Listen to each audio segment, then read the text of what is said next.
मनीष एक auto rickshaw चलाता था। जब वो 15 साल का था तब उसके पिता का देहांत हो गया। इसी कारण मनीष को ही घर की जिम्मेदारी उठानी पड़ी और कॉलेज की पढ़ाई छोड़कर पिता के ऑटो चलाने का काम मनीष ने संभाल लिया। मनीष की बड़ी बहन सुलेखा की शादी में जो उसके पिता ने कर्जा लिया था, उसे उतारने के लिए मनीष ने अपना घर भी बेच दिया और माँ के साथ किराए के घर में रहने लगा। मनीष की बड़ी बहन अपने ससुराल में खुश है। इस बात की उसे बहुत तसल्ली है। माँ, सुलेखा दीदी का मेरे मोबाइल पर फोन आया है, तुम बात कर लो, फिर मैं ऑटो लेकर काम पर निकलता हूँ। हेलो सुलेखा दीदी, ये लो माँ से बात करो। हाँ बेटी, अपना ध्यान रखा कर, खूब खाया पिया कर, इससे बच्चे की सेहत पर अच्छा असर होगा।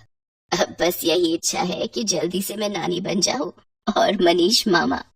हाँ वो तो है, अब मामी कहलवाने वाली बस आ जाए तो मैं सुकून से तीर्थ यात्रा पर निकल जाऊंगी। नहीं नहीं, अपने नाती पोतों को खिलाकर ही तीर्थ यात्रा पर जाऊंगी। माँ, बस मनीष के लिए अच्छी सी लड़की ढूंढ लो जो घर संभाल ले। माँ, मुझे देर हो रही है, बाद में बात कर लेना। अच्छा सुलेखा, मैं तेरे से बाद में बात करती हूँ, मनीष को देर हो रही है। मनीष ऑटो लेकर काम पर निकलता है। उसे पहले ही बहुत देर हो चुकी थी, पर रास्ते में जाम भी बहुत था। वो सवारी का इंतजार कर रहा था, तभी उसका एक साथी जो उसकी तरह ऑटो चलाता था, वो किसी लड़की से झगड़ रहा था। अरे देखिए मैडम, ऐसा थोड़ी होता है? जब आपने मुझे यहाँ छोड़ने के लिए पैसे तय किए हैं तो चुपचाप मेरे पैसे दे दो ना। भैया, मैंने आपको बोला ना, मेरा पर्स रास्ते में कहीं गिर गया। मेरा मोबाइल फोन भी उसी में है और सारे पैसे भी। मेरा पर्स कहीं नहीं मिला। मैं तुम्हें बोल रही हूँ ना, मुझे अपना नंबर दे दो, मैं तुम्हारे नंबर पर पैसे भेज दूंगी। अभी मुझे देर हो रही है, मुझे सामने होटल में एक फंक्शन में पहुँचना है। अब क्या हुआ निरंजन, लड़ क्यों रहा हो सुबह सुबह? अरे देखना यार, सुबह सुबह पहली सवारी मिली और वो भी मुझे पैसे देने के लिए मना कर रही है। इन मैडम का पर्स कहीं खो गया है और मुझसे कह रही है कि पैसे बाद में देंगी। अरे ऐसे थोड़ी होता है भाई। कोई बात नहीं निरंजन, कभी कभी किसी की परेशानी को भी समझना चाहिए।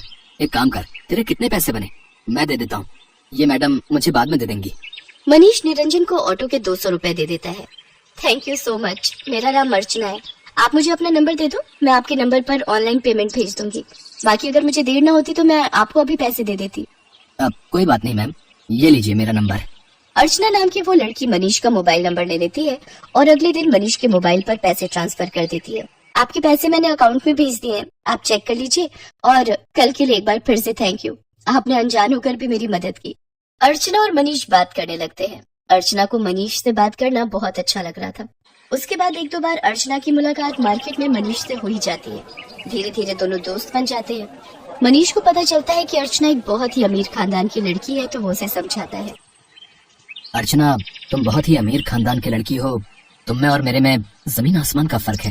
मैं एक मामूली ऑटो रिक्शा चलाने वाला गरीब लड़का हूँ। तुम्हारा और मेरा यूं दोस्ती रखना ठीक नहीं है, प्लीज तुम मुझसे मत मिलो। तुम ना मिलने की बात कर रहे हो, पर आज तो मैं तुम्हें अपने प्यार का इजहार करने आई थी। मैं तुम्हें बहुत पसंद करती हूँ मनीष, मैं अपनी आगे आने वाली पूरी लाइफ तुम्हारे साथ मिलकर जीना चाहती हूँ। कहते कहते अर्चना फूट फूट कर रोने लगती है और मनीष उसे गले लगा लेता है। अर्चना अपने मम्मी पापा से इस बारे में बात करती है और जबरदस्ती मनीष से शादी करने के लिए मना लेती है। इधर मनीष भी अपनी माँ और बहन से इस बारे में बात करता है और एक शुभ मुहूर्त में दोनों की शादी हो जाती है। अर्चना का स्वभाव बहुत अच्छा था। उसे इस बात से कोई फर्क नहीं पड़ता था कि उसकी ससुराल गरीब है, न ही उसने कभी इस बात की कोई शिकायत की। अर्चना, अब तुम मेरे साथ शादी करके खुश तो हो ना? हाँ मनीष, मैंने तुम्हें दिल से प्यार किया है। मैं तुम्हारे साथ बहुत खुश हूँ। माँ जी, सुलेखा दीदी सब मुझे कितना प्यार करते हैं। मुझे तो महसूस ही नहीं हुआ कि मैं अपना घर छोड़कर आई हूँ। तभी अर्चना की सास भी आ जाती है। जीती रहो बहू, हम बहुत भाग्यशाली हैं कि इस घर को तुम्हारे जैसी बहू मिली। अर्चना भाभी, ये देखो, मैं आपके लिए नई साड़ी लाई हूँ। आज आप शाम को कीर्तन में यही पहनना। सुलेखा दीदी, ये साड़ी तो बहुत सुंदर है, ठीक है, पर एक शर्त पर, आज आप मुझे खुद तैयार करोगे, प्रॉमिस? अर्चना की बातें सुनकर सुलेखा की आंखों में आंसू आ जाते हैं। उसने कभी सोचा ही नहीं था कि उसे इतनी प्यारी भाभी से इतना प्यार और सम्मान मिलेगा। सचमुच कुछ ही दिनों में अर्चना ने सबके दिल में एक अलग जगह बना ली। अब तो अर्चना के बिना कोई भी नहीं रहता था। सुलेखा के बेटा पैदा होता है। इधर अर्चना भी गर्भवती हो जाती है। अर्चना के माँ बनने के बारे में जब उसके मम्मी पापा को पता चलता है तो वो उसे मिलने के लिए उसके ससुराल आते हैं, पर अर्चना का घर देखकर दोनों ही मुंह बनाने लगते हैं। अर्चना, तुम अपने मम्मी पापा के पास बैठो, रसोई से चाय और नाश्ता मैं ले आती हूँ। क्या बात है अर्चना, तुम इस हालत में भी घर के काम खुद ही करती हो? तुम्हारे घर में कोई नौकर चाकर नहीं है क्या? कैसी बातें करती हो ललिता तुम जानती भी हो तुम्हारी बेटी किस घर में ब्याही है?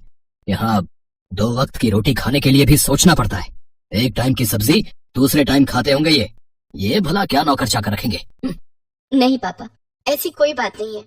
माँ जी और मनीष ने तो मुझे कई बार कहा है कि मैं घर में कोई काम वाली रख लूं, पर पूरा दिन मैं घर पर होती हूँ, मेरा भी मन नहीं लगता, और फिर मैं तो कुछ भी नहीं करती, सारा काम माँ जी ही करती है, मुझे उठने ही नहीं देती। ये लीजिए चाय। अर्चना, तुम्हें ये समोसे बहुत पसंद है ना? मैं ये भी हलवाई से खरीद लाई हूँ, अपने मम्मी पापा को भी दो। नहीं नहीं, मैं ऑयली फूड कम खाती हूँ। और अर्चना, तुम भी ये सब मत खाया करो, तुम्हें इस टाइम में जूस फ्रूट्स ये सब लेना चाहिए। बहन जी, आप तो समझदार हैं, ये समोसे वगैरह ये सब बहुत नुकसानदायक है। मम्मी, आप मेरी टेंशन मत लो, माँ जी मेरा पूरा ख्याल रखती है। वो मुझे समय पर जूस फ्रूट दूध दही सब्जियां और सब कुछ खाने के लिए देती है। तभी अर्चना की ननद सुलेखा भी आ जाती है। अर्चना भाभी, मैंने डॉक्टर से अपॉइंटमेंट ले लिया है, कल सुबह 11 बजे आपको मेरे साथ चलना है, तो आपका चेकअप हो जाएगा और बाकी जो इंजेक्शन वगैरह। सुलेखा, तुम्हारा कौन से हॉस्पिटल में बच्चा हुआ था जिस डॉक्टर के बारे में तुम बात कर रही हो? जी, वो बड़े बाजार में जो हॉस्पिटल है जहाँ डॉक्टर नेहा बैठती है, वो सस्ता बेकार सा हॉस्पिटल। अर्चना, तुम उस हॉस्पिटल में चेकअप के लिए जाओगी? तुम्हारा दिमाग तो ठीक है। अर्चना, तुम एक मामूली से हॉस्पिटल में चेकअप के लिए जाओगी? तुम चिंता मत करो, इन लोगों के पास अगर तुम्हारे इलाज के लिए पैसे नहीं है तो क्या हुआ, मैं तुम्हारे लिए इस शहर के सबसे बड़े नामी हॉस्पिटल में आज ही बात कर लेता हूँ। और तुम अभी के अभी अपना सामान पैक करो और हमारे साथ चलो। किसके घर? आपके घर पापा? मैं अभी अपना घर छोड़कर कहीं नहीं जा सकती। मुझे डॉक्टर नेहा, जो कि एक बहुत बड़ी और समझदार डॉक्टर है, उन्होंने सुलेखा दीदी की नॉर्मल डिलीवरी की है। उन्होंने मुझे पूरा रेस्ट करने के लिए बोला है। और शायद आपने ठीक से सुना नहीं, मुझे कल सुलेखा दीदी के साथ डॉक्टर के पास जाना है। आप थोड़ी देर और बैठेंगे या जा रहे हैं? क्योंकि अभी ना मनीष आने वाले हैं।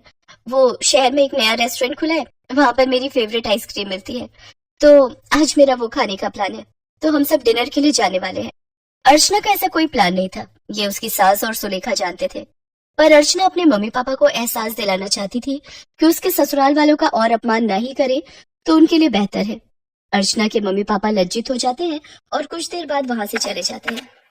अर्चना की सास और ननद दोनों की आंखों में खुशी के आंसू थे। अर्चना अपनी सास और ननद के गले से लग जाती है।